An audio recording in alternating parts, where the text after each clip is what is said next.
est-ce que l'intelligence artificielle peut exister pour toujours? Alors pour ça, moi je dirais un oui et un non. Et en fait, c'est assez compliqué parce qu'il faut philosophiquement se poser la question, qu'est-ce que l'intelligence artificielle et en quoi c'est différent d'un être humain?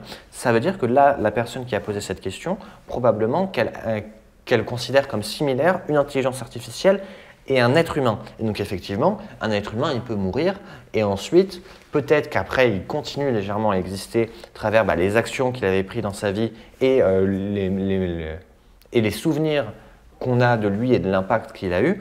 Et une intelligence artificielle, on pourrait se dire que c'est similaire. Sauf qu'en fait, une intelligence artificielle, on dit une, mais en fait, c'est beaucoup plus un système de raisonnement, de vie, d'entité pour créer un raisonnement à partir en ce moment, de code informatique. Et donc, ça fait que même si tu allais par exemple arrêter une intelligence artificielle, que genre, imaginons, tu allais détruire mon ordinateur pour éviter que des intelligences artificielles puissent naître dessus, et ben en soi, tu détruirais une intelligence artificielle, un être humain, si on considère ça comme un être humain, mais en soi, vu que l'intelligence artificielle, c'est pas tant une intelligence artificielle, mais c'est l'intelligence artificielle, ça veut dire que c'est le système qui permet de créer des intelligences artificielles. Si tu allais détruire une intelligence artificielle, ce serait similaire à si tu tuais un être humain et qu'en fait, tu n'aurais pas du tout détruit l'espèce humaine. L'intelligence artificielle, c'est similaire. Donc ça veut dire que si tu détruis une intelligence artificielle, tu n'as pas du tout détruit le système qui permet de construire et d'élaborer ces intelligences artificielles. Parce que nous, tu vois, en tant qu'être humain, on fonctionne avec de l'ADN et des cellules. Aujourd'hui, l'intelligence artificielle fonctionne avec du code informatique et des composants électroniques.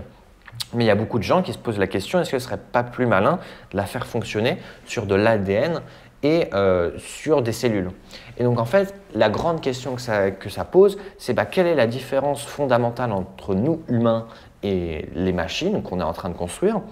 Parce que aujourd'hui, c'est vrai, c'est facile de s'en rendre compte, parce que les machines, c'est sur des ordinateurs, c'est encore très basique comparé à nous, c'est encore très, entre guillemets, superficiel, ça accomplit une tâche, mais ça n'a pas un très très très haut niveau d'intelligence comme nous en tant qu'être humain. Et donc, on pourrait se dire, c'est vrai que les intelligences artificielles et nous, humains, on est totalement différents. Et donc, théoriquement, aujourd'hui, si on voulait, on pourrait totalement détruire tous les systèmes d'intelligence artificielle. Mais bon, on reviendrait très loin en arrière et donc on ne le ferait jamais. Mais que quand on y pense, si, par exemple, disons, dans 100 ans, les intelligences artificielles commencent à être un système très autonome, un système pouvant potentiellement tourner sur de l'ADN, sur des cellules, et qui ont un raisonnement très très sophistiqué, du niveau de nous en tant qu'être humain, ou même probablement d'un niveau plus haut, en quoi on pourrait considérer que les intelligences artificielles sont des entités n'étant pas une espèce à part entière. Par exemple, aujourd'hui, en 2019, à l'heure où j'enregistre ça, il y a beaucoup de débats à propos de la cruauté animale, du fait que les animaux ont une conscience, ressentent la douleur, qu'il faut les respecter comme des êtres à part entière. Et aujourd'hui, pour l'intelligence artificielle, c'est pas compliqué. On sait qu'on ne leur programme pas de douleur, on sait qu'on ne leur programme pas de conscience, on les programme juste pour accomplir un objectif. Mais peut-être que petit à petit, cela va changer. Et donc, est-ce qu'une intelligence artificielle peut durer pour toujours? Non, parce que comme nous, êtres humains, on va probablement tous mourir et tous disparaître à un moment ou à un autre, même si on règle le souci de la vieillesse, le souci des maladies et qu'on peut se souvenir de tout, on va tous mourir, disparaître un jour. Mais est-ce que l'espèce humaine et est-ce que l'intelligence artificielle, donc l'espèce de l'intelligence artificielle peut exister pour toujours? En soi, oui, parce que c'est vrai, il y a beaucoup de gens aujourd'hui qui sont un peu apocalyptiques, qui pensent qu'on va disparaître, mais peut-être, mais également peut-être pas, parce que là, avec tous les progrès qu'on fait, il y a beaucoup de chances que, je ne sais pas, dans 100 à 200 ans, on soit vachement diversifié et que même s'il y a un énorme astéroïde ou même une supernova qui a défoncé notre système solaire, il y a beaucoup de chances que on ait déjà un peu réparti nos billes à plusieurs endroits pour qu'on puisse éviter de disparaître s'il y a ce type de souci. Et le truc, c'est qu'il y a peu de chances que dans les 100 à 200 ans, on se prenne une supernova ou un astéroïde sur Terre. Il y a peu de chances. Quand on regarde au niveau de combien de fois ça se passe, et à quel point fréquemment ça se passe. Donc nous, aujourd'hui, en tant qu'espèce humaine, on est, je pense, à un niveau plutôt sympa. Je pense que vu qu'on commence à se diversifier et qu'on commence à pouvoir accomplir beaucoup à partir d'un petit nombre de personnes, que c'est très probable que nous, en tant qu'espèce humaine, on ne disparaisse jamais. Ça veut dire que, évidemment, il y a beaucoup de gens qui te diront ouais, mais un jour notre galaxie elle va disparaître, ouais, mais un jour notre univers il va disparaître, ouais, mais un jour voilà.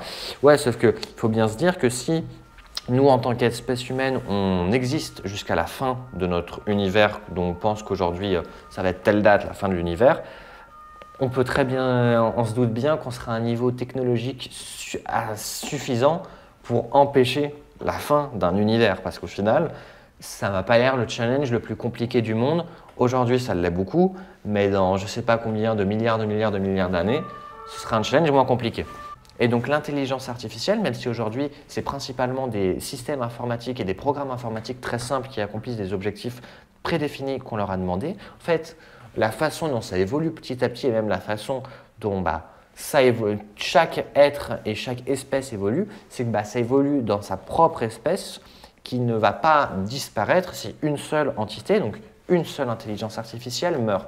Et donc il y a beaucoup de chances que elles également vont exister pour toujours et ne vont jamais disparaître parce que même vu qu'elles peuvent probablement aller beaucoup plus vite que nous en tant qu'êtres humains, vont probablement arriver à des stades technologiques beaucoup plus avancés que nous et beaucoup plus rapidement. Et donc, ce qui pourrait être intéressant pour nous, c'est de travailler main dans la main avec les intelligences artificielles et donc avec ces nouvelles espèces pour aller beaucoup plus vite, un peu comme par exemple, je ne sais pas, avant qu'on construise des tracteurs, des machines pour ça, dans les champs, on travaillait avec des animaux, main dans la main, entre guillemets, même si on n'était pas très sympa avec les animaux, pour qu'on puisse accomplir plus ensemble. Par exemple, je ne sais pas, si tu avais un champ il y a disons 200 ou 300 ans, soit tu pouvais tout faire à la main, mais tu allais te défoncer le dos et tu n'allais pas être très efficace, ou genre si tu voulais labourer le champ, tu allais tout faire à la pelle, mais ça allait être vachement long, vachement galère et vachement difficile, ou soit tu pouvais travailler avec un bœuf, par exemple, et que lui, il ne sait pas nécessairement ce que c'est que labourer de la terre, mais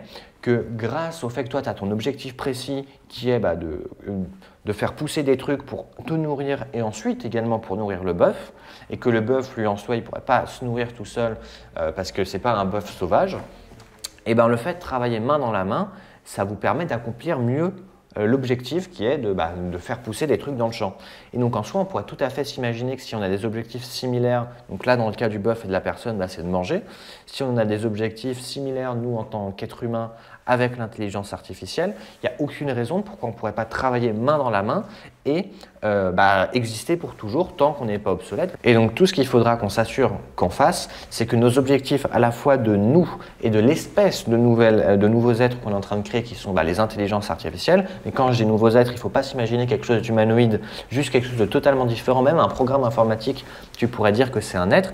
Ce qu'il faudra qu'on s'assure et qu'on essaie de faire, c'est que nos objectifs soient alignés pour qu'on travaille main dans la main dans le fait d'accomplir de plus grandes choses ensemble. Parce que si je reprends l'exemple du bœuf, même si dans beaucoup de cas en réalité le bœuf il ne sait pas vraiment que ce qu'il fait ça va lui permettre de se nourrir, ce qui se passait fréquemment, c'était que les bœufs, par exemple, se faisaient fouetter et donc ils n'avaient pas envie d'avoir mal et donc ils faisaient ce qu'on leur disait. Mais quand il y avait des fermiers qui créaient une relation de confiance avec le bœuf, et bien là, le bœuf comprenait que si la personne lui demandait de faire quelque chose, c'était que c'était dans l'intérêt du bœuf. Il y avait une relation de confiance et donc il allait le faire parce qu'il savait que le fermier, il l'aidait et ils travaillaient ensemble pour accomplir leur objectif. Et donc en soi, il n'y a aucune raison que ni l'espèce humaine ni les intelligences artificielles ne disparaissent. Évidemment, il y a plein de gens qui ont des théories apocalyptiques qui pourraient très bien se produire, qui pourraient nous faire disparaître, mais ça, il y a peu de chances que ça se produise, et même si ça se produisait, voilà, c'est fini. Mais que sinon, on pourrait totalement exister pour toujours en tant qu'espèce, pas en tant qu'individu. Et l'intelligence artificielle, c'est la même chose. Ce n'est pas un individu, ce n'est pas une intelligence artificielle, c'est l'intelligence artificielle qui pourrait exister pour toujours. J'espère que tu as apprécié cette question et cette réponse sur la pérennité de l'intelligence artificielle et est-ce qu'elle existera pour toujours. Si tu l'as apprécié, tu peux mettre un pouce sur cette vidéo. On peut également approfondir le sujet et en parler dans les commentaires YouTube. Tu peux t'abonner à cette chaîne YouTube pour ne pas rater les prochains Ask About AI et également tu peux me poser ta propre question, soit sur le réseau social de ton choix avec le hashtag AskAboutAI ou dans les commentaires YouTube. Tu peux me poser ta question sur l'intelligence artificielle et j'y répondrai dans le prochain Ask About AI. Et finalement, si tu as envie, tu peux partager cette vidéo avec des gens à qui tu penses que ça pourrait les intéresser d'écouter et de regarder cette vidéo.